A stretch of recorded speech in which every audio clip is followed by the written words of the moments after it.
Assalamualaikum warahmatullahi wabarakatuh. Halo kawan-kawan semuanya. Kami di sini akan memberikan penjelasan materi kami yang berjudul SSP dan SPT. Pernahkah kalian bertanya-tanya apa itu SSP dan SPT? Nah, di video kali ini kami akan menjelaskan apa itu SSP dan SPT.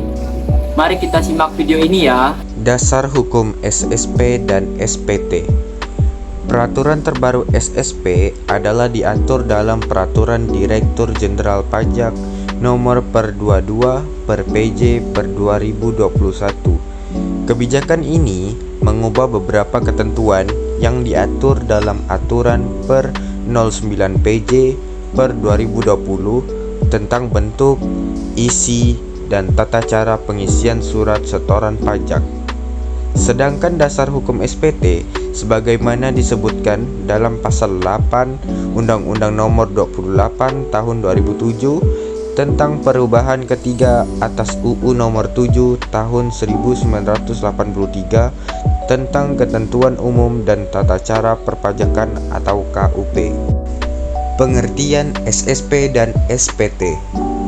SSP merupakan suatu bukti pembayaran atau penyetoran pajak yang telah dilakukan dengan menggunakan formulir atau telah dilakukan dengan cara lain ke kas negara melalui tempat pembayaran yang ditunjuk oleh Menteri Keuangan. Sedangkan SPT atau surat pemberitahuan tahunan adalah dokumen resmi yang digunakan oleh wajib pajak di Indonesia untuk melaporkan perhitungan dan pembayaran pajak kepada Direktorat Jenderal Pajak. Fungsi SPT dan SSP. Yang pertama, SPT berfungsi sebagai sarana pelaporan bagi wajib pajak mengenai kewajiban perpajakan, baik itu pajak penghasilan, pajak pertambahan nilai, atau jenis pajak lainnya. Sedangkan SSP berperan sangat penting dalam pembayaran atau penyetoran pajak. Oleh karena itu, SSP berfungsi sebagai sebuah bukti pembayaran pajak apabila telah disahkan oleh pejabat kantor penerima pembayaran yang berwenang atau apabila telah mendapatkan validasi dari pihak lain yang berwenang. Nah, selanjutnya batas waktu penyampaian SPT dan SSP. Yang pertama, batas waktu penyampaian SPT. Batas penyampaian SPT dalam pasal 3 ayat 3 Undang-Undang Nomor 16 Tahun 2009 tentang KUP dan Peraturan Menteri Keuangan adalah: Poin A, untuk SPT masa paling lama 20 hari setelah akhir masa pajak. Poin B, untuk SPT tahunan PPh wajib pajak orang pribadi paling lama 3 bulan setelah akhir tahun pajak. Poin C, untuk SPT tahunan PPh wajib pajak paling lambat 4 bulan setelah akhir tahun pajak. Yang kedua, batas waktu penyampaian SSP. Poin A, PPh pasal 4 ayat 2, pajak yang dipotong oleh pemotong PPh harus disetorkan paling lama 10 bulan berikutnya setelah masa pajak berakhir. Jika pajak harus dibayarkan sendiri, harus disetorkan paling lama 15 bulan berikutnya setelah masa pajak berakhir.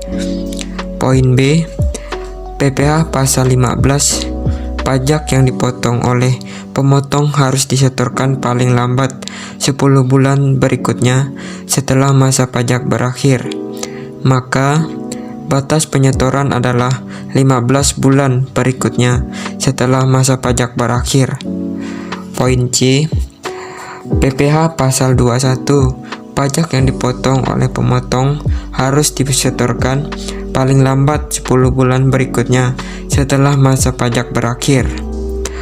Poin D, PPh pasal 23 dan PPh pasal 26, pajak yang dipotong oleh pemotong harus disetorkan paling lambat 10 bulan berikutnya setelah masa pajak berakhir. Poin E, PPh pasal 25, Angsuran pajak ini harus dibayarkan paling lama 15 bulan berikutnya setelah masa pajak berakhir. Poin F, PPh pasal 22. Impor pajak ini harus dilunasi bersamaan dengan saat pembayaran bea masuk dan dalam hal bea masuk yang ditunda atau dibebaskan.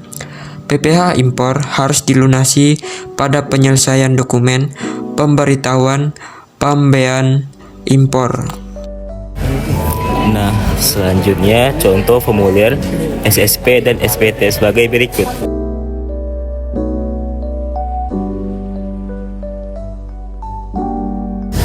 Selanjutnya yaitu e-sistem yang berkaitan dengan SSP dan SPT.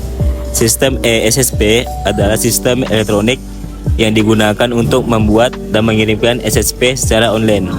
SSP adalah dokumen yang digunakan untuk membayar pajak kepada negara, dan e-SSP mempermudah wajib pajak dalam proses pembuatan dan pelaporan setoran pajak. Melalui e-SSP, wajib pajak dapat mengisi formulir SSP, memilih jenis pajak yang akan dibayar, dan mengirimkan dokumen tersebut secara elektronik. Sistem ini biasanya terintegrasi dengan sistem perbankan untuk mempermudah proses pembayaran. Baik, lalu selanjutnya ada sistem SPT. SPT adalah sistem elektronik yang digunakan untuk mengisi dan melaporkan SPT secara online. SPT adalah dokumen yang digunakan untuk melaporkan penghasilan dan kebijakan pajak tahunan wajib pajak. Melalui SPT, wajib pajak dapat mengisi formulir SPT secara elektronik, mengirimkan laporan pajak tahunan, dan menerima bukti penerimaan secara otomatis. Sistem ini membantu mengurangi beban administratif dan meminimalisir kesalahan dalam pelaporan.